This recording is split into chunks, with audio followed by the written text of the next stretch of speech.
Very good evening to all my dear friends. मैं आपके सामने आपकी अपनी मैम मीनू चौहान आपके लिए आज इंग्लिश ट्रांसलेशन की क्लास लेकर आई हूँ and I hope you all are fine and happy at your home. So listen kids, हमने अभी प्रेजेंट के सारे parts, present indefinite, present continuous, present perfect, तीनों कंप्लीट कर लिया है। आज मैं आपको स्टार्ट कराऊंगी पास्ट इंडेफिनिट। जिन बच्चों ने प्रीवियस वीडियोस नहीं देखे हैं, प्लीज वो वीडियोस देखकर आप कनेक्ट कर सकते हैं कि प्रेजेंट टेंस में हमने कैसे और कैसे ट्रांसलेशन किया था, तो हम उसको आगे पास्ट टेंस के साथ कनेक्ट कर सकेंगे। सबसे ज्यादा जो हम ग्रामर बनाते हैं, जो हम इंग्लिश बनाते हैं, हम पैराग्राफ राइटिंग करते हैं, कुछ भी हम जो राइटिंग स्किल्स में यूज करते हैं, स्टोरी राइटिंग हो गया, रिपोर्ट राइटिंग हो गया, सबसे ज्यादा यूज होने वाला टेंस है हमारा past indefinite. Past indefinite is very simple, the easy most tense that we can use anywhere in English. हम जो आंसर्स राइटिंग करते हैं एग्जाम टाइम में, उसमें भी हमारे आंसर ज्यादातर पास्ट टेंस में होते हैं। तो हमारी कोशिश ये होनी चाहिए कि ज्यादा से ज्यादा हम पास्ट इनडेफिनिट टेंस का यूज करें। अब जैसे आपको मैंने प्रेजेंट इनडेफिनिट में हिंदी की पहचान बताई थी, उसी तरह से पास्ट इनडेफिनिट में हिंदी की पहचान होती है या, ही, ये, आ, ई, ए। जिन सेंटेंस के एंड में या, ही, ये, आ, ई, ए लगा हो, ना है लगा है और ना ही था लगा है, तो जहां पर है और था नहीं आता, सिर्फ हमें आ, ई, ए, या, ये की आवाज आती है, वो कहलाता है हमारा past indefinite tense, and it is the very easy most, very simple most tense that you should use. You should क्यों मैंने बोला? क्योंकि ये आपकी मर्जी है, आपने इंग्लिश इजी या सिंपल बनानी है या कॉम्प्लिकेट। जितना कॉम्प्लिकेट करेंगे उतने मार्क्स कटेंगे। So please listen to me carefully. इसका पहला पार्ट है अफर्मेटिव। अफर्मेटिव यानी सिंपल सेंटेंस। इसका रूल होता है सब्जेक्ट, वर्ब की सेकेंड फॉर्म एंड ऑब्जेक्ट। इसमें ना आपका इज एम आर लगेगा, ना वॉज वर्ड लगेगा, ना हैज हैव लगेगा, ना हैड लगेगा। सिंपल आपकी वर्ब की सेकेंड फॉर्म होगी। जिन बच्चों ने प्रीवियस क्लास में प्रेजेंट इंडेफिनिट या प्रेजेंट का कोई रूल नहीं देखा, मैं उन्हें बता दूं कि सब्जेक्ट वो चीज होती है जिसके बारे में हम बात करते हैं, वो व्यक्ति, वो टॉपिक जिस पर हम बात करते हैं उसे सब्जेक्ट कहते हैं। जो काम किया जाता है, जिसमें एक्शन होता है, उसे वर्ब कहते हैं, और बाकी जो सेंटेंस में बच जाता है उसे हम ऑब्जेक्ट कहते हैं। अब हमें वर्ब की सेकंड फॉर्म लगानी है। मैं आपको एक क्लास में, कल ही आपको जो नेक्स्ट क्लास होगी उसमें एक पूरा टेबुलर फॉर्म में first form, second form, third form सारे लिखवा दूंगी, तो आप उसे नोट डाउन कर लीजिएगा या उसको लर्न कर लीजिएगा, सो दैट हम उसको आगे फर्दर यूज कर सकें। अब सेंटेंस है हमारा, हम बाजार गए। एक ही आवाज आ रही है, हम बाजार गए। तो इसमें आपका है या था नहीं लग रहा। हम बाजार गए, हम यानी वी, जाने की इंग्लिश होती है गो, बट हमें गो नहीं लगाना, हमें गो की सेकंड फॉर्म लगानी है। तो गो की सेकंड फॉर्म होती है went. We went to market. Simple simple English makes sentence correct. We went to market. Suppose sentence है, अध्यापिका ने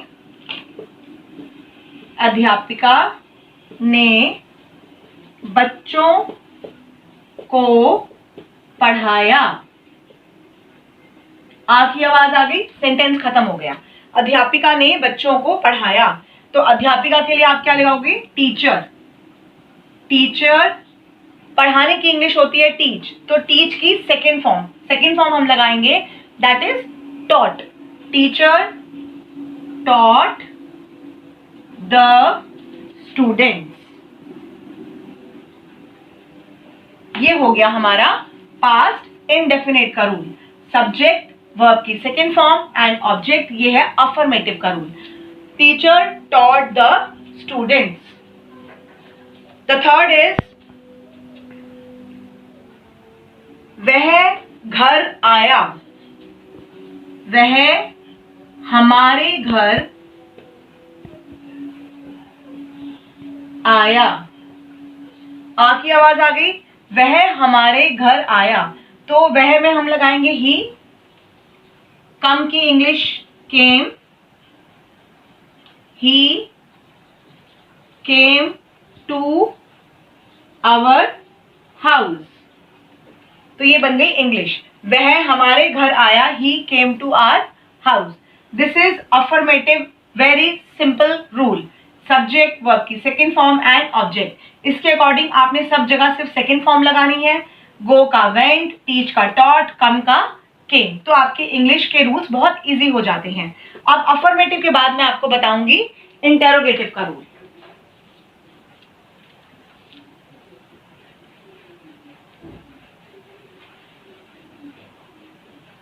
इंटेरोगेटिव में हम इसमें डिड लगाएंगे, क्योंकि डू और डज का पास्ट होता है डिड, और जब हम इसमें डिड लगाएंगे तो हमें किसी और सेकेंड फॉर्म की जरूरत नहीं पड़ेगी। इंटेरोगेटिव हम किसे बोलते हैं? जिसमें हमसे कुछ पूछा जाता है, जिसमें क्या शब्द का इस्तेमाल हो और क्वेश्चन मार्क आ जाए, वो हमारा कहलाता है पास्ट इंडेफिनिट में इंटेरोगेटिव। अब जैसे सेंटेंस है, क्या वे स्कूल गए? क्या वे स्कूल गए? Question mark. इसका रूल है did plus subject plus verb की फर्स्ट फॉर्म एंड ऑब्जेक्ट के साथ क्वेश्चन मार्क। इसमें मैं आपको बता दूं, हमने वर्ब की फर्स्ट फॉर्म क्यों लगाई जबकि ये पास्ट इंडेफिनिट है, क्योंकि डू डज की जगह हम डिड लगा चुके हैं, ऑलरेडी एक सेकेंड फॉर्म यूज हो रही है, तो हम दोबारा सेकेंड फॉर्म नहीं लगाएंगे। तो did plus subject plus verb की फर्स्ट फॉर्म प्लस ऑब्जेक्ट। अब सेंटेंस है, क्या वे स्कूल गए? तो हम लगाएंगे did they go to school and question mark. Did सबके साथ लगता है, कोई इसमें ही शी इट का रूल नहीं है, कोई इसमें आई वी यू दे का रूल नहीं है, आपने सबके साथ डिड लगाना है। तो इसीलिए पास्ट इंडेफिनिट का यूज कम से कम गलतियां करता है और इसका यूज हमें ज्यादा से ज्यादा करना चाहिए। तो इंग्लिश क्या बनी? Did they go to school. Suppose हमारा सेंटेंस है, क्या तुमने अपना काम पूरा किया? क्या तुमने अपना काम पूरा किया? तो डिड, तुमने, यू, डिड यू काम पूरा करना, complete your work, did you complete your work, और question mark, did you complete your work. तो इंटेरोगेटिव जब पास्ट इंडेफिनिट का आ जाए तो रूल याद कर लीजिए अच्छे से, did plus subject plus verb की first form plus object and question mark. सिर्फ आपने डू और डज की जगह यहाँ पे डिड लगा देना है, बाकी पूरा रूल आपका एज इट इज है जो हमारा प्रेजेंट इंडेफिनिट में होता था। तो आपने यहाँ पे डिड लगा दिया और सेकेंड फॉर्म की जगह फर्स्ट फॉर्म ही लगाएंगे तो आपका ये सेंटेंस कंप्लीट हो जाएगा। तो ये हो गई इंटेरोगेटिव की बात। अब मैं आपको बताऊंगी इंटेरोगेटिव के बाद नेगेटिव। नेगेटिव में क्या लग जाएगा आप गैस कर सकते हैं? कैन यू गैस कि नेगेटिव में हम क्या लगाएंगे नॉट के साथ? जैसे हमने डू डज के साथ नॉट लगाया था, यहां पर हम किसके साथ नॉट लगाएंगे आप बताओ? Might be you can guess, इसमें नॉट लगेगा डिड के साथ, तो ये बन जाएगा डिड नॉट। तो इसका रूल है नेगेटिव का, जिसमें नहीं आ जाए, नो, नहीं, subject plus did not, I did not, subject plus did not plus verb की फर्स्ट फॉर्म एंड ऑब्जेक्ट। ये है हमारा रूल जब नेगेटिव सेंटेंस होते हैं पास्ट इंडेफिनिट में। तो हमने बोला आज वर्षा नहीं हुई, आज वर्षा नहीं हुई, तो it did not rain today. The rules are very simple, subject plus did not plus verb की first form plus object। तो सब्जेक्ट था हमारा वर्षा, रेन से स्टार्ट हो रहा है, रेन वाले सेंटेंस ज्यादातर इट से स्टार्ट होते हैं, तो ये बनेगा it did not rain today. Sentence number 2। Next sentence हम लेते हैं, मैंने अपने दोस्त को या अपने मित्र को नहीं मारा। मैंने अपने मित्र को नहीं मारा। तो मैंने यानी I did not beat my friend. I did not beat my friend. मैंने अपने मित्र को नहीं मारा। I हो गया सब्जेक्ट, रूल में आ गया did not। बीट की कोई सेकेंड फॉर्म थर्ड फॉर्म नहीं लगाएंगे, बीट ही लगेगा क्योंकि डिड आ चुका है। तो I did not beat my friend। अब इसका लास्ट रूल है आपका इंटेरोगेटिव और नेगेटिव, जिसमें कंबाइंड आते हैं। Rule number 4।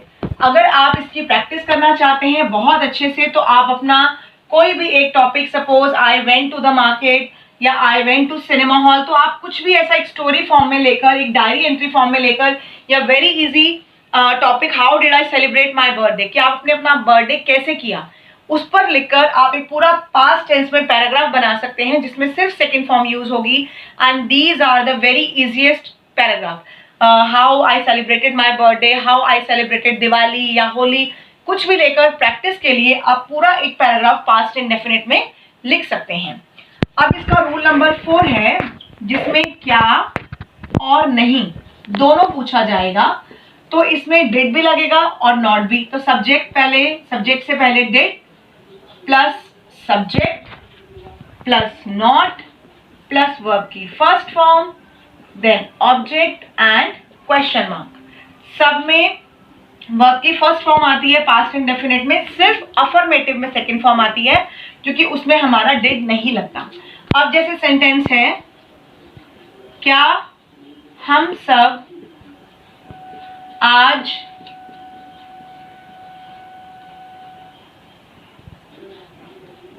शादी पर नहीं गए, क्वेश्चन मार्क। क्या हम सब आज शादी पर नहीं गए, तो क्या के लिए हम डिड लगाएंगे, हम सब, did we not go to marriage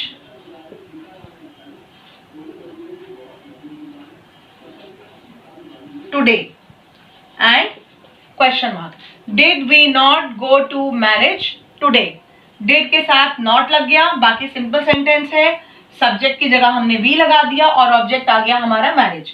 did we not go to marriage today. And the last sentence is,